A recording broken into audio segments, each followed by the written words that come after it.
নমস্কার, আপনারা দেখছেন আমার ছোট্ট YouTube channel voice of Anirban. সঙ্গে আমি আপনাদের আপনজন অনির্বাণ চৌধুরী। আজকেও সকালবেলা চলে এলাম নির্দিষ্ট সময় একটা ভিডিও নিয়ে। ভিডিওটার বিষয়বস্তু আপনারা থাম্বনেইলে দেখতে পাচ্ছেন, সুতরাং আমি পুনরাবৃত্তি করছি না, আমি সেই বিষয় নিয়েই আলোচনা করব। আপনাদেরকে শুধু বলবো যে আলোচনাটা একটু শুনুন, শেষ অবধি শুনে আপনাদের যে সুচিন্তিত মতামত সেইটা আপনারা জানান, এবং আপনাদের যদি এই চ্যানেলটা ভালো লাগে তাহলে একটু সাবস্ক্রাইব করে পাশে থাকবেন। দেখুন, এখন কিন্তু পরিষ্কার কথা বলার সময় এসেছে। গতকাল শুনলাম নির্বাচন কমিশনের পক্ষ থেকে আমাদের রাজ্যের বিএলও হিসেবে যারা নিযুক্ত হয়েছেন তাদের মধ্যে 600 জনকে শোকজ করা হয়েছে। কিন্তু যদি হিসেবটা এপ্রিল মাস থেকে ধরা হয় এই অক্টোবর পর্যন্ত, তাহলে সব মিলিয়ে আপনারা জেনে রাখুন 1000 বিএলওকে শোকজ করা হয়েছে। এখন শোকজ করলেই সেটা খারাপ তা আমি বলবো না, কিন্তু এর আগে যখন নির্বাচন কমিশনের ফুল বেঞ্চ রাজ্যে এসেছিলেন, তারা যখন বিএলওদের সঙ্গে বৈঠক করেছিলেন, তখন বিএলওরা পরিষ্কার দুটো সমস্যার কথা বলেছিলেন। একটা হচ্ছে কর্মসংস্থান ক্ষেত্রে সমস্যা, আর একটা হচ্ছে তাদের জীবন সম্পর্কে সমস্যা। কর্মসংস্থান সম্পর্কে সমস্যা কি, বিশেষত যারা টিচার, স্কুল শিক্ষক, যাদেরই বেশিরভাগকে শোকজ করা হয়েছে, তাদের ক্ষেত্রে সমস্যাটা তারা বলেছিলেন যে এমন অনেক স্কুল আছে পশ্চিমবঙ্গে যে স্কুলে একজনই শিক্ষক, এমন প্রচুর স্কুল আছে যে স্কুলগুলোতে সাবজেক্টের জন্য একটি মাত্র টিচার। তাহলে সেই টিচারটা যদি নির্বাচনের কাজে যুক্ত হয়ে যায়, বিএলওর কাজে বা নির্বাচন পুরো প্রক্রিয়ার সঙ্গে দীর্ঘদিন যুক্ত থাকে, তাহলে সেই সাবজেক্ট পড়ানোর লোক থাকবে না, সে স্কুল অচল হয়ে যাবে। এইটা যেমন কর্মক্ষেত্রের সমস্যার কথা বলেছিলেন তারা কিন্তু ফুল বেঞ্চের কাছে পরিষ্কার করে বলেছিলেন যে বিএলওর কাজ হচ্ছে কি, বুথ লেভেল অফিসারের কাজটা কি না, এনুমারেশন ফর্ম নিয়ে বাড়ি বাড়ি গিয়ে সেইটাকে দিয়ে সেটা একেবারে ফিল আপ করিয়ে তাদের কাছ থেকে তথ্য পরিসংখ্যান অন্যান্য নথিপত্র নিয়ে তারা নির্বাচন কমিশনের পোর্টালে আপলোড করবে, এবং সম্পূর্ণ দায়িত্ব থাকবে তাদের। যদি কোনো ভুল হয়, ভ্রান্তি হয়, পরবর্তীকালে সেটা ধরা পড়লে তারা কিন্তু পানিশড হবেন, এ কথাটাও বলা ছিল। তো তখন তারা পরিষ্কার করে বলেছিলেন যে কাজটা করতে আমাদের কোনো অসুবিধা নেই, এই কাজটা করা আমাদের একটা দায়িত্বের মধ্যে পড়ে। নির্বাচন কমিশন সাংবিধানিক বডি, তারা যখন বলছেন আমরা নিশ্চয়ই করব, আমরা বাধ্য, বাউন্ড টু ডু দিস, কিন্তু আমাদের নিরাপত্তাটা দিতে হবে। কীরকম না, একজন বিএলও ধরুন বাড়ি বাড়ি যাচ্ছে, তার সঙ্গে থাকছে কিন্তু বিএলএরা, অর্থাৎ বুথ লেভেল এজেন্ট, যারা পলিটিক্যাল পার্টি দ্বারা নিযুক্ত। এখন বিশেষত আমাদের রাজ্যের শাসক দলের যে প্রতিনিধিরা থাকে, তারা কিন্তু পরিষ্কারভাবে চাপ সৃষ্টি করে ওই বিএলওর ওপরে, এবং এবছর তো একদম প্ল্যান মাফিক করবে, কারণ বিএলওদের ওপরে নজর রাখার নিদান দেওয়া হয়েছে তৃণমূলের পক্ষ থেকে, এবং বিএলওদেরকে একেবারে যে চোখে চোখে রাখা, তাদের সঙ্গে সঙ্গে থাকা, অর্থাৎ তাদের উপরে মেন্টাল প্রেশার ফেলা, সেই উদ্যোগটা নিয়েছে কিন্তু তৃণমূল কংগ্রেস।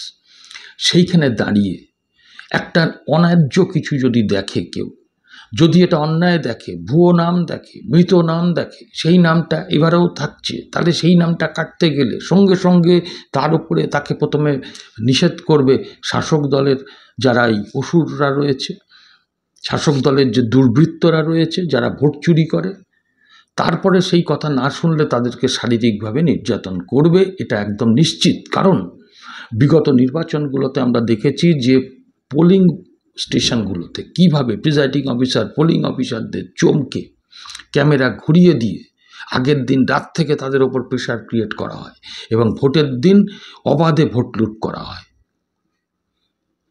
এবং যেটা আরও দেখা গেছে যে একজন সরকারি কর্মচারী, তিনি নির্বাচনের কাজ করতে গিয়ে রেল লাইনের পাশে পরের দিন তার ডেড বডিটা পড়েছিল।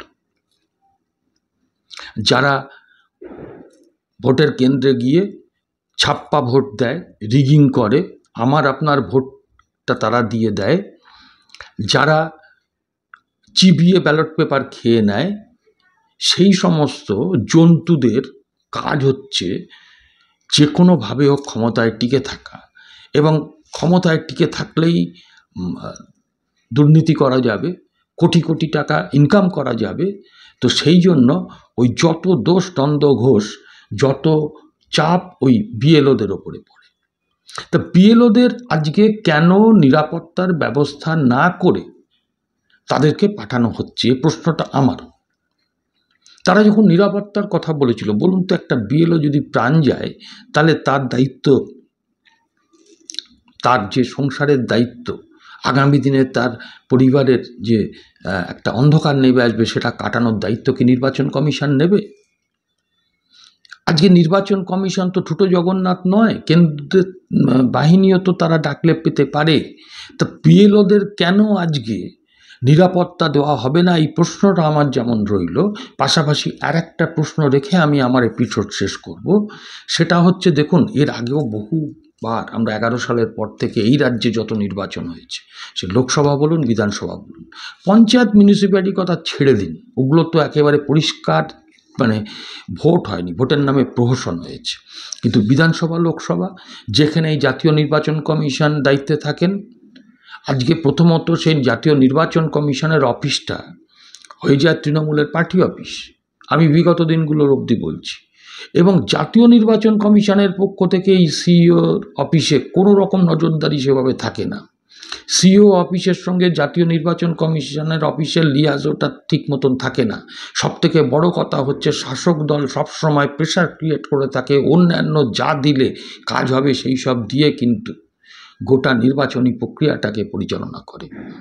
আর প্রশ্নটা আমার যেটা, সেটা হচ্ছে প্রতিবারে যেমন আমরা দেখি ওই নির্বাচন কমিশন সাপ মারছেন, সিংহ মারছেন, বাঘ মারছেন, কিন্তু দিনের শেষে দেখা যায় ভোটটা লুট হতে।